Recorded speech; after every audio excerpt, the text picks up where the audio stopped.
Hey guys, welcome to my channel. ఈరోజు మన ఛానల్లో Andhra style mutton masala curry ఎలా ప్రిపేర్ చేసుకోవాలో తెలుసుకుందాం. చాలా చిక్కటి గ్రేవీతో మనం సింపుల్గా ఈజీగా కుక్కర్లో ప్రిపేర్ చేసుకోవచ్చు. ఇది చాలా బాగుంటుంది. దీన్ని చపాతీల్లో కానీ రైస్లో కానీ గారెల్లో కానీ తింటే చాలా బాగుంటుంది. మటన్ అంటే ఇష్టం లేని వాళ్ళు కూడా ఒక్కసారి ఇలా ట్రై చేసి చూడండి. చాలా బాగుంటుంది. మళ్ళీ తినాలనిపించేంత రుచిగా ఉంటుంది. ఇంకెందుకు ఆలస్యం, ఇది ఎలా ప్రిపేర్ చేసుకోవాలో ఇప్పుడు మనం చూసేద్దాం. ముందుగా మన ఛానల్ని ఫస్ట్ టైం చూస్తున్నట్లయితే సబ్స్క్రైబ్ చేసుకోండి. అలాగే పక్కనున్న బెల్ ఐకాన్ని యాక్టివేట్ చేసుకోండి. ఫస్ట్ మనం ఒక మిక్సీ జార్లో 1/2 కప్ కొబ్బరి, అల్లం, వెల్లుల్లి, ఒక చిన్న ఉల్లిపాయ ముక్కని కట్ చేసి ఇదంతా మంచి పేస్ట్ లాగా గ్రైండ్ చేసి పక్కన పెట్టుకోవాలి.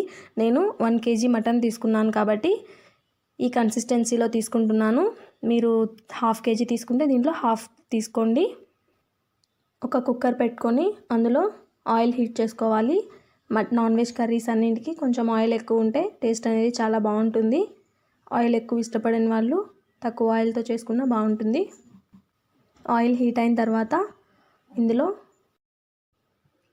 1 ఇంచ్ దాల్చిన చెక్క, 2-3 లవంగాలు, 1/2 టీ స్పూన్ జీలకర్ర వేసి కాస్త ఫ్రై చేసుకోవాలి. ఇవి ఫ్రై అయిన తర్వాత ఒక పెద్ద ఉల్లిపాయ ముక్కని సన్నగా తరిగి వేసుకోవాలి. 4-5 పచ్చిమిర్చి ముక్కలు వేసి పచ్చివాసన పోయేంత వరకు ఫ్రై చేసుకోవాలి. ఇవి ఫ్రై అయిన తర్వాత ఇందులో మనం ముందుగా గ్రైండ్ చేసి పెట్టుకున్న మసాలా పేస్ట్ని వేసి ఫ్రై చేసుకోవాలి. ఆ తర్వాత 1/2 టీ స్పూన్ పసుపు, టేస్ట్కి సరిపడా సాల్ట్ వేసి బాగా ఫ్రై చేసుకోవాలి. ఇందులో 2 టీ స్పూన్స్ ధనియాల పొడి, 2 టీ స్పూన్స్ కారం. మనం పచ్చిమిర్చి యాడ్ చేసుకున్నాం కాబట్టి కొంచెం కారం తగ్గించుకుంటే సరిపోతుంది. ఇంకా స్పైసీగా కావాలనుకున్న వాళ్ళు కారం ఎక్కువ వేసుకోవచ్చు.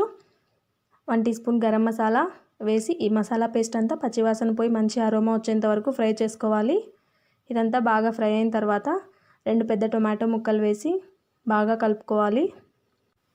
ఈ టొమాటోలు కాస్త మగ్గే వరకు మూత పెట్టుకోవాలి. ఈ టొమాటోలు బాగా మగ్గిన తర్వాత అరగంట సేపు ఉప్పు నీటిలో నానబెట్టుకున్న మటన్ని వేసి బాగా ఫ్రై చేసుకోవాలి. నేను 1/2 అవర్ వరకు ఉప్పు నీళ్ళలో నానబెట్టానండి. ఇలా నానబెట్టడం వల్ల ఆ ముక్కకి జ్యూసీనెస్ అనేది వస్తుంది. చాలా టేస్టీగా ఉంటుంది. ఒకసారి ఇలా ట్రై చేసి చూడండి, చాలా టేస్టీగా ఉంటుంది. ఇలా మటన్ వేసిన తర్వాత దీన్ని ఒక 3 మినిట్స్ ఇలా కలుపుకుంటూ ఫ్రై చేసుకుంటూ ఉండాలి. ఆ తర్వాత సన్నగా తరిగి పెట్టుకున్న ఒక అరకట్ట కొత్తిమీర తరుగు వేసి బాగా కలుపుకోవాలి. ఇలా మొత్తం ఇలా కలుపుకున్న తర్వాత మంచి అరోమా అనేది మనకు తెలుస్తుంది. ఆ టైంలో మనం ఇందులో 1 గ్లాస్ వరకు వాటర్ యాడ్ చేసుకోవాలి. ఆ తర్వాత దీన్ని బాగా కలిపి మూత పెట్టి 5 నుంచి 6 విజిల్స్ వచ్చేంత వరకు హై ఫ్లేమ్లో కుక్ చేసుకోవాలి. ఆ తర్వాత మూత తీసి చూస్తే ఇలా ఆయిల్ అంతా పైకి తేలుతూ ఉంటుంది. దీన్ని ఒకసారి గరిటెతో కలుపుకొని కొంచెం కొత్తిమీర వేసి మీడియం ఫ్లేమ్లో 2-3 మినిట్స్ కుక్ చేసుకోవాలి. బాగా కుక్ అయిన తర్వాత ఫ్లేమ్ ఆఫ్ చేసుకొని సర్వ్ చేసుకుంటే చాలా టేస్టీగా యమ్మీగా ఉండే మటన్ మసాలా కర్రీ రెడీ అయిపోయినట్టే. దీన్ని పూరీలోకి, చపాతీల్లోకి, రైస్లోకి సర్వ్ చేసుకుంటే చాలా టేస్టీగా ఉంటుంది. నా వీడియో మీకు నచ్చినట్లయితే లైక్ చేయండి, షేర్ చేయండి, సబ్స్క్రైబ్ చేసుకోండి. అలాగే పక్కనున్న బెల్ ఐకాన్ని యాక్టివేట్ చేసుకోండి.